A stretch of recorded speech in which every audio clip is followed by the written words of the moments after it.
अब एक्ट 3 में ना सारी कंफ्यूजन्स क्लियर हो जाएंगी, कौन किससे प्यार करता है, किससे शादी करना चाहता है, वो सारा कंफ्यूजन अब क्लियर होगा।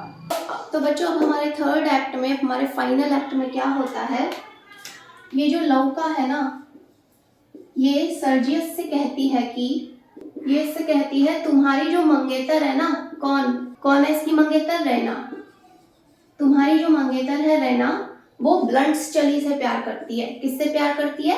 ब्लंट्सचली से,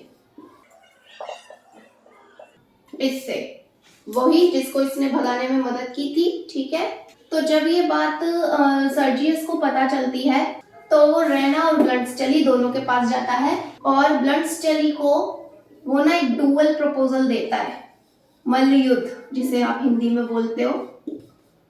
ये कहता है कि तुम मेरी मंगेतर से प्यार करते हो, तुम उससे अफेयर रखना चाहते हो, उससे शादी करना चाहते हो, तो तुम्हें पहले मुझसे लड़ना होगा और मुझसे जीतना भी होगा। तो ब्लंट्सचली क्या करता है, ये फालतू की लड़ाइयों में टाइम वेस्ट नहीं करता, ये कैसे ना करके उस डुअल फाइट को मना कर देता है, यानी कि ये कोई फाइट वाइट करता नहीं है, क्योंकि ये ऑलरेडी ही रैना के फादर का कैप्टन है, इतना सीनियर है ये, तो ये क्यों अपनी एनर्जी को छोटी मोटी लड़ाइयों में वेस्ट करेगा। तो ये कैसे ना कैसे करके बात घुमा देता है और डुअल फाइट होती नहीं फिर इन दोनों के बीच। और फिर ये जो रैना है ये कबूल कर लेती है, she admits that she has feeling for ब्लंट्सचली, ये कबूल करती है कि सर्जियस के सामने, हाँ मैं इसी से प्यार करती हूँ और मेरे दिल में ब्लंट्सचली के लिए बहुत ज्यादा फीलिंग्स है। कब से? जब से हम दोनों पहली बार मिले हैं, सीन्स आर फर्स्ट मैट। और ये पहले कब मिले थे? हमारे फर्स्ट एक्ट में, जब ये इसके रूम में घुस आया था खिड़की से। ठीक है, तो मैंने आपको बताया था कि जब इन दोनों के बीच बातचीत हो रही थी उस टाइम एक्ट 1 में, तभी रैना के मन में इसके लिए फीलिंग्स आ चुकी थी और ब्लंट्सचली के दिल में भी रैना के लिए फीलिंग्स आ चुकी थी। और फिर रैना सर्जियस से कहती है कि तुम कौन सा दूध के धुले हो, तुम भी तो लौका को पसंद करते हो, मैंने देखा था गार्डन में जब मैं थोड़ी देर के लिए गई थी और जब मैं वापस आई तो तुम उसका हाथ पकड़ के बैठे हुए थे और मेरे आने पर ही तुमने उसका हाथ छोड़ दिया। ठीक है, ये पॉइंट मैं आपको बताना भूल गई थी एक्ट 2 में। तो जब रैना वापस से आई थी गार्डन में, जब ये इसके साथ फ्लर्ट कर रहा था, तो जैसे ही ये आई तो ये वापस से अपनी नॉर्मल पोजीशन में बैठ गया था और इस तरह से रिएक्ट कर रहे थे ये दोनों जैसे कुछ हुआ ही ना हो। तो रैना को भी वहां पे शक हो गया था इसके ऊपर। तो फिर अब क्या होता है, रैना कबूल कर लेती है अपना कि हाँ वो इससे प्यार करती है। फिर सर्जियस और ये जो लौका है ये दोनों भी कबूल कर लेते हैं कि हाँ हम दोनों का एक सीक्रेट अफेयर चल रहा था। ठीक है, ये दोनों कबूल कर लेते हैं that they have in a secret affair. तो बच्चों ये जो मेजर पेटकॉफ है रैना के फादर, जब इन्हें पता चलता है कि जो मेरी बेटी है रैना ब्लंट्सचली को पसंद करती है और ब्लंट्सचली भी रैना से शादी करना चाहता है, तो पहले तो ये सुनकर चौंक जाता है, बहुत चक्का सा हो जाता है कि ये क्या हो गया अचानक से और ये ऐसा हुआ कब। ठीक है, लेकिन फिर बाद में ये भी इन दोनों की शादी के लिए मान जाता है। ठीक है, तो अब एंड में हमारे दो कपल बनते हैं, एक सर्जियस और लौका का जिनका एक सीक्रेट अफेयर था। ओके, एंड में इन्होंने कबूल कर लिया। और एक कपल बना है रैना और ब्लंट्सचली का, जिन्होंने अपनी अंदर की फीलिंग्स को सबके सामने पेश किया। तो बच्चों होता क्या है, अचानक से ये जो ब्लंट्सचली है ना, इनके फादर मर जाते हैं। इनके जो ब्लंट्सचली के फादर हैं ये डाई हो जाते हैं, मर जाते हैं।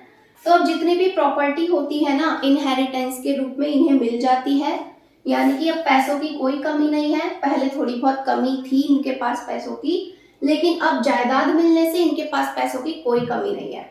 तो जब इनके पास ढेर सारा पैसा आ जाता है, मनी इनहेरिटेंस आ जाता है, जायदाद आ जाती है, तो अब मेजर पेटकॉफ को भी रैना की शादी इससे करने में कोई प्रॉब्लम नहीं होती। ठीक है, वो आराम से इन दोनों की शादी करवा देते हैं।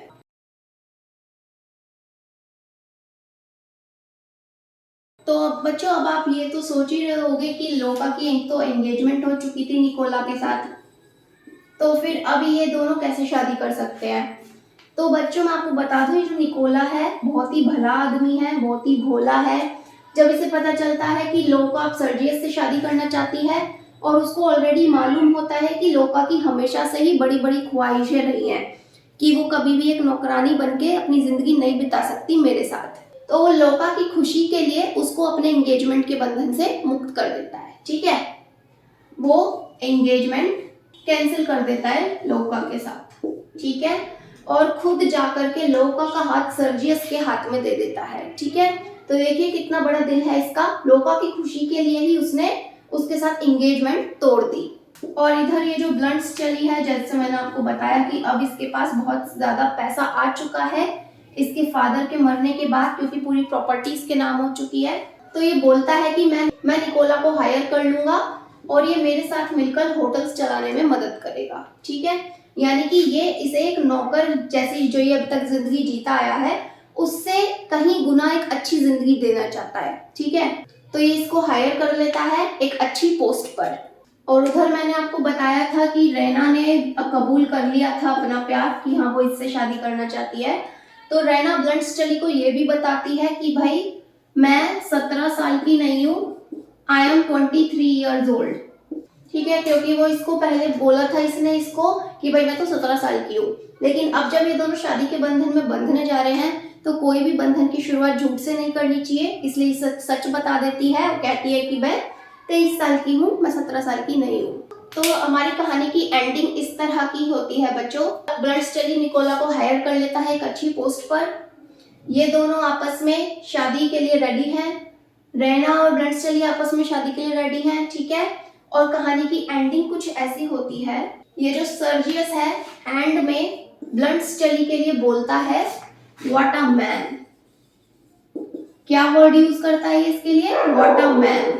यानी कि जब आप किसी की तारीफ करते हो और आप उससे बहुत ज्यादा इंस्पायर्ड होते हो तो आपके मुंह से क्या निकलता है? इसी तरह के आपके मुंह से शब्द निकलते हैं, वाओ व्हाट अ मैन, ठीक है बच्चों। तो कहानी में एक और चीज मैं आपको क्लियर कर देती हूँ। शुरू कैरेक्टर्स में मैंने आपको क्या बताया था, कहानी का हीरो कौन है? सर्जियस, और हमारी हीरोइन कौन है? रैना। लेकिन ये कुछ इस टाइप की स्टोरी है कि हीरो हीरोइन तो है लेकिन वो एक दूसरे के लिए बने ही नहीं, ठीक है। ये जो हीरो हीरोइन है ये किसी और के लिए बने हैं। सर्जियस किसके साथ कॉम्पैटिबल है? लोका के साथ। और रैना किसके साथ कॉम्पैटिबल है? ब्लंट्सटेली के साथ, ठीक है। तो इस स्टोरी में जो हीरो हीरोइन है वो एक दूसरे के लिए नहीं बने, वो किसके लिए बने हैं? अलग अलग पार्टनर्स के लिए, ओके। तो ये था हमारा play arms and the man का एंड। आई होप आपको समरी समझ आई होगी। अब एग्जाम में आप इसको कैसे अटेंड करेंगे, कैसे इससे रिलेटेड जो क्वेश्चंस आएंगे उसको आप अटेंड कर पाएंगे, वो मैं चीजें आपको समझा देती हूँ और उसके लिए आपको थीम्स समझनी होगी। ओके स्टूडेंट्स, तो ये है हमारे प्ले की थीम्स, ठीक है बच्चों। तो मैंने यहाँ लिखा है आंसर राइटिंग एंड थीम्स, यानी कि जो आपकी आंसर राइटिंग होगी, यानी कि एग्जाम में आपको कैसे आंसर लिखना है, कैसे अटेंड करना है, वो सारा पार्ट थीम्स के साथ ही कवर अप हो जाएगा। तो देखिए जब भी कोई क्वेश्चन आता है इस नोवेल से रिलेटेड आपके एग्जाम में,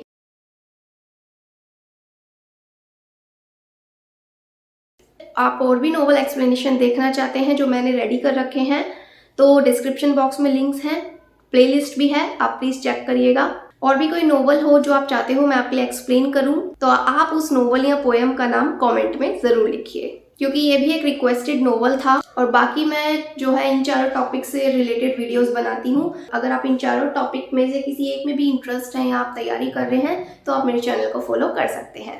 अब मैं मिलती हूँ आपसे नेक्स्ट वीडियो में। Take care, bye bye. Subscribe my channel and don't forget to click on the bell icon.